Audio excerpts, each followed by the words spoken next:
Good afternoon, boys and girls. Today we return with our Tuesday tale, and the story that we're reading today is More Than Anything Else. It's by Marie Bradley, and it is illustrated by Chris Schompiet. Now, this book is about one of my favorite persons in all of history. His name was Booker T. Washington. You all said that you were aware of the name Booker T. Washington. And just a little bit about Booker before we began reading. Booker was born an enslaved person. And after slavery was over, he went all the way to a school called Hampton Institute in Virginia. He graduated from there. And when he graduated from there, the president of the school, General Armstrong, recommended that he go to Alabama and found a school of his own called Tuskegee.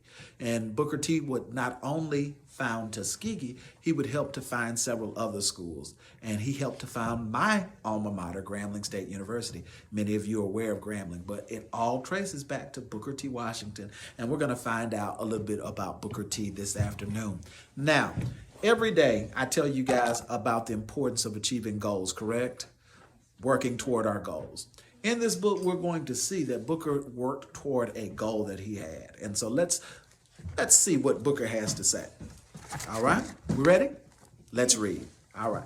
Before light, while the stars still twinkle, Papa, my brother John, and I leave our cabin and take the main road out of town, headed to work.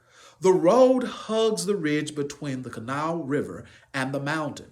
We travel it by lantern. My stomach rumbles, for we had no morning meal.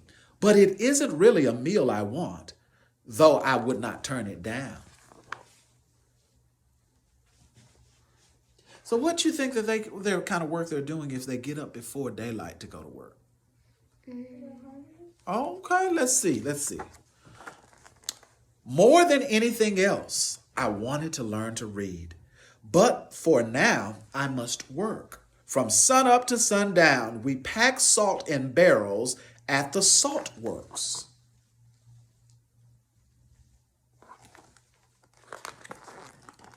A white mountain of salt rises above Papa's head.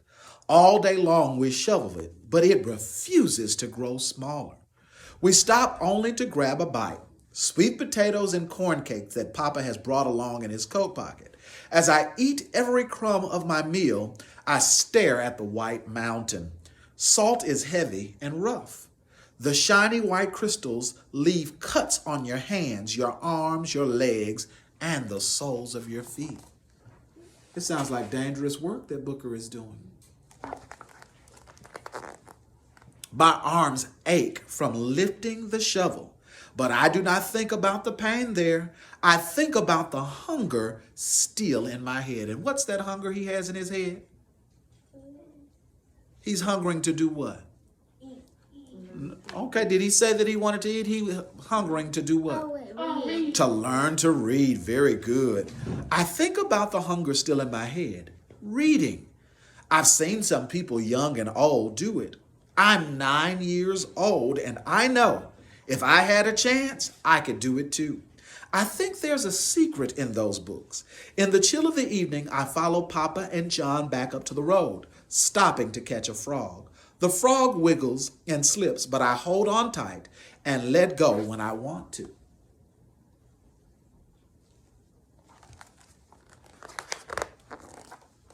There is something different about this place where we live now. All people are free to go where they want and do what they can. Book learning swims freely around in my head, and I hold it long as I want. Back in town, coal miners, rivermen, loggers, and coopers gather on the corner. They are worn out as me, but full of tales.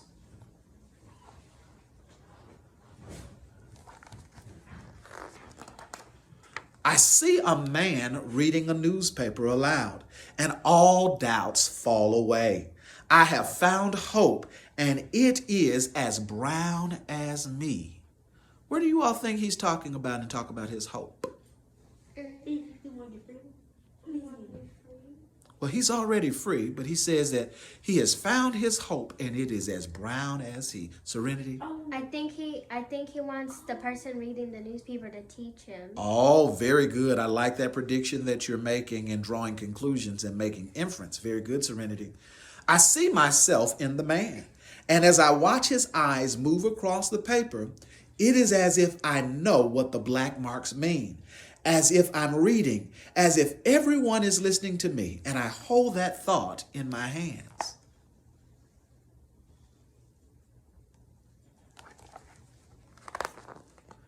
I will work until I'm the best reader in the county. Children will crowd around me and I will teach them to read. But Papa taps me on the shoulder. Come on. And John tugs at my shirt. They don't see what I see.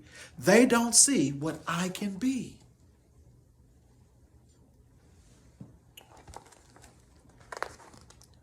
We hurry home. Mama, I have to learn to read, I say. She holds my hand and feels my hunger racing fast as my heart.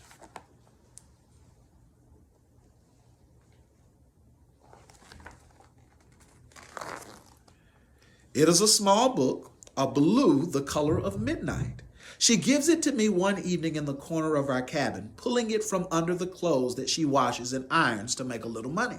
She doesn't say where she got it. She can't read it herself. But she knows this is something called the alphabet. She thinks it is a singy kind of thing, a song on paper.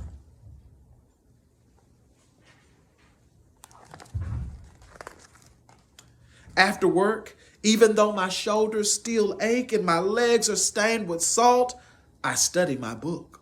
I stare at the marks and I try to imagine their song.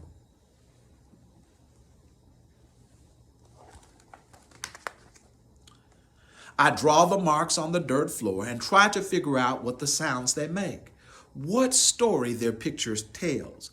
But sometimes I feel as if I am trying to jump without legs, and my thoughts get slippery, and I can't keep up with what I want to be, and how good I will feel when I learn this magic, and how people will look at me.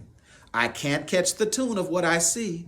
I get a salt shoveling pain, and I feel my dreams are slipping away. I have got to find him, the newspaper man.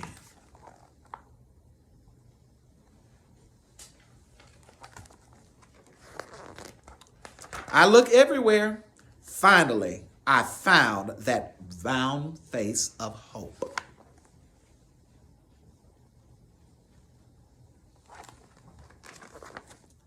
He tells me the song, the sounds the marks make. I jump up and down singing, and I shout and I laugh like when I was baptized in the creek. I've jumped into another world, and I'm saved.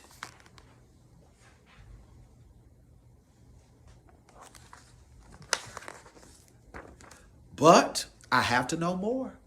Tell me more, I say. What's your name, he asks. Booker, I say. He then takes the sound of my name and draws it on the ground.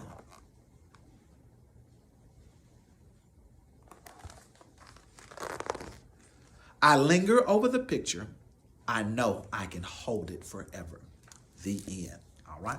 So, boys and girls, thank you for listening. I have a few questions for you. Now, my inside audience, I don't want you to answer because I want my people to type in tonight. Now, you can, if you get home at 6 o'clock, and you can answer these questions, okay?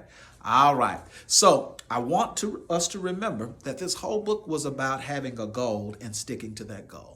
All right. So Booker had a goal and he followed that goal. And so the same thing I want to encourage with you. If you have a goal to do something better or to improve a skill, let's do that. Reach after your goals. Okay. So my first question, remember, we're not answering because we want complete sentences either on Dojo, Facebook, or YouTube. Okay. Are we ready? All right. What is the name of the place in which Booker works? It's a specific type of place. What is the name of the place in which Booker works? Okay. Second question. All right. What does Booker's mom give him? What does Booker's mom give him? Be sure that we describe it as well. Okay. using some adjectives, because adjectives are words that do what? Okay, yeah, we want to use some adjectives that they used in the book. Okay.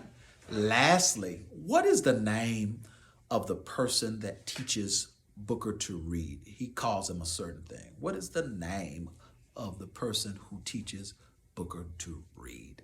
Thank you, boys and girls. This has been Tuesday Tales with Mr. Jackson. Be sure that we tune in.